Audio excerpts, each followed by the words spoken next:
Jaime Lannister famously pushed a child out a window to cover up his many sibling-related extracurricular activities. But Daddy, I can fix him. Actually, luckily for us, Brienne is doing a lot of the hard work already, so I don't have to. And Brienne's hard work is paying off. Jaime Lannister has entered what I will say the path to self-awareness. He is becoming aware of the man that he has grown into, and he's not very happy with what he sees. Ironically, though, one of the characters that helps him really understand how far he's come and how much he's changed is Loras Tyrell over here. Loras Tyrell becomes a member of the Kingsguard, and because Jaime has been promoted to Lord Commander of the Kingsguard, well, he's in charge of Loras, and looking at Loras, he's like, oh, I recognize this person. This is the person I used to be, and not only that, this is the beginnings of the bad person I turned into, because at this point, Loras isn't in too good of a mood. Loras, who is a very talented, very gifted knight,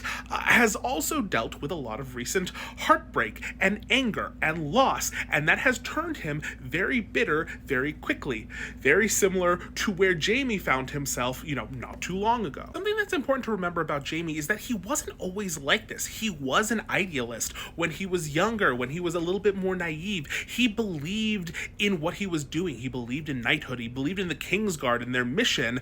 And over the years, that idealistic young boy has been replaced by grumpers over here. When we think of Jaime a lot of the time, we think of his cockiness. We think of the Kingslayer, the man who murdered the bad king and sat on the Iron Throne and waited for Ned Stark to walk in and be all grumpy, be like, you're not supposed to be sitting up there, you. But Jaime killing Aerys was really just like one of the last steps in his arc from young idealist to bitter boots, sorry to say.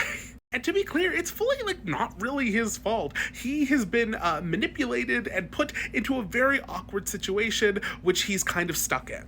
Because you'll remember that, Jaime and Cersei always had a kind of a thing, and Cersei being the more manipulative of the two. So when these two get separated after some canoodling is discovered, neither of them are very happy, but Cersei especially is very unhappy.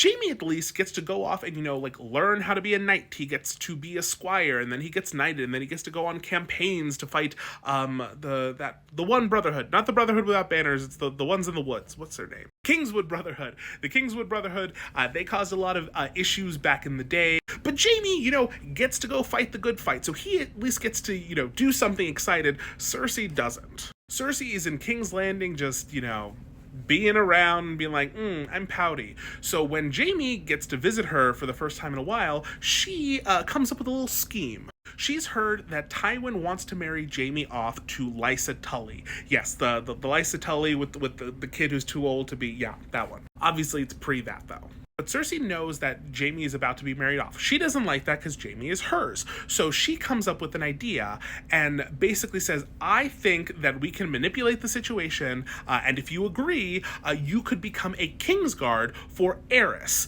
And that way, you're never allowed to marry, you don't have to marry Lysa Tully, and then you'll be in King's Landing, where I am, and we can be together all the freaking time.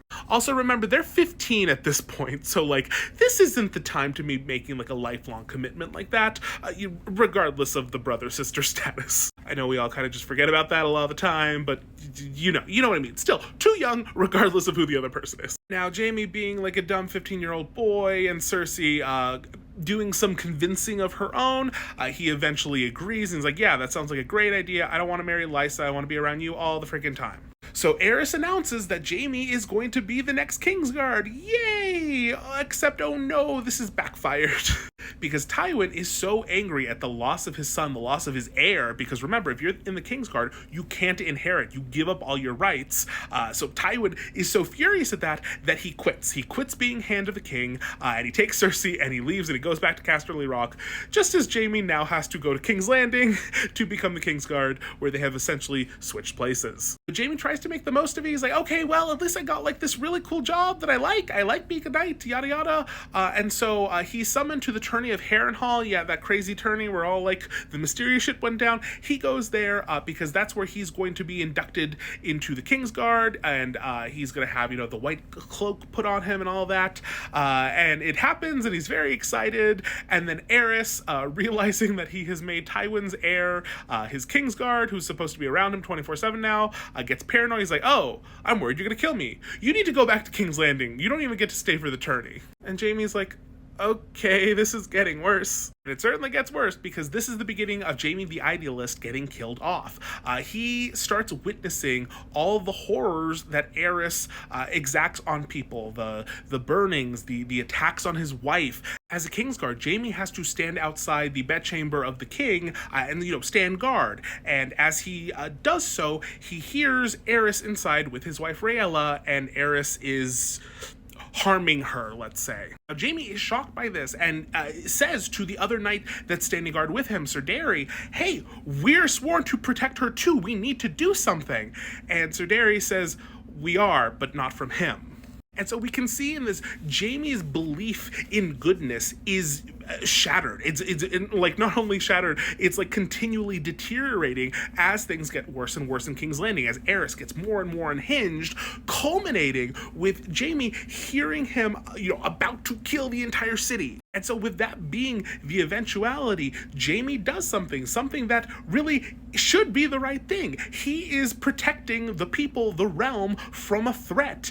Unfortunately, it's at the cost of his own oath and his own honor, and that is intrinsically tied to, you know, people's ideas of knighthood, and specifically Jaime's ideas of knighthood. And so in this worldview, Jaime has essentially done the wrong thing, but for the right reasons. He protected people. He did what a knight is supposed to do, but at the cost of his own honor. And we see that because everyone reviles him from that day forward. Because to be a kingslayer is a taboo thing. It's very bad. You have broken like your lifelong oath. You are considered untrustworthy to the highest degree. And so Jaime will continue to spiral in this headspace, in this negative headspace that he's found himself in, trapped in this position that he thinks really doesn't have any meaning anymore, until Brienne starts to help him see what he used to believe. And then from there, he gets set, like I said earlier, on this path of awareness, where he starts like realizing the days that he's been in, and starts saying, you know what, I'm going to actually try to do my job well. He's going to take his position as Lord Commander of the Kingsguard, and is going to try to do his best. And this is where he meets Loras Tyrell. Loras Tyrell, who is the quintessential Jaime Lannister. Because Jaime, remember, in his youth, was really talented. And he knew he was, so he was cocky about it. And you have Loras being that mirror image right now. But not only that, that mirror image that's started down that path of disillusionment. Because remember, Loras at this point had been a Kingsguard for Renly, who he loved, and unfortunately, wasn't able to save. And so Renly, in I think a similar way to Jaime, sees himself as a failure and is filled with so much rage because of it. And Jaime recognizes this rage, he identifies with it, and sees this as an opportunity to try to start healing the past and see if he can do something for this other knight that sets him on a better path. When Jaime and Brienne get to King's Landing, Loras is not having it. Loras immediately wants to kill Brienne because he is convinced that she is the one who killed Renly. Now, Jaime obviously knows better. He knows that Brienne, really loved Renly herself and would never do that. But Loras isn't seeing sense. He's like just going out of his mind and is ready to go and murder her at any second. But Jaime can understand what the seeds of this are, and so he reminds Loras of that seed of knighthood and tells Loras, please go judge her as honestly as you can on your honor as a knight, and you will see what's up. And it's that specifically that gets through to Loras, where he has this intense moment of vulnerability and says, when I saw that Renly was gone and she had ran, the two Kingsguard that were left, in my anger because I thought that they had failed, I took them out. And so allowing the notion that Brienne wasn't the cause, then he, hurt people for no reason other than his anger. But Jaime doesn't judge him for that because he's been in that position. And while they can't go back and undo the past, he lays out the plan for the future. And that's to try to do your best, try to be the best knight you can be going forward. Okay, bye.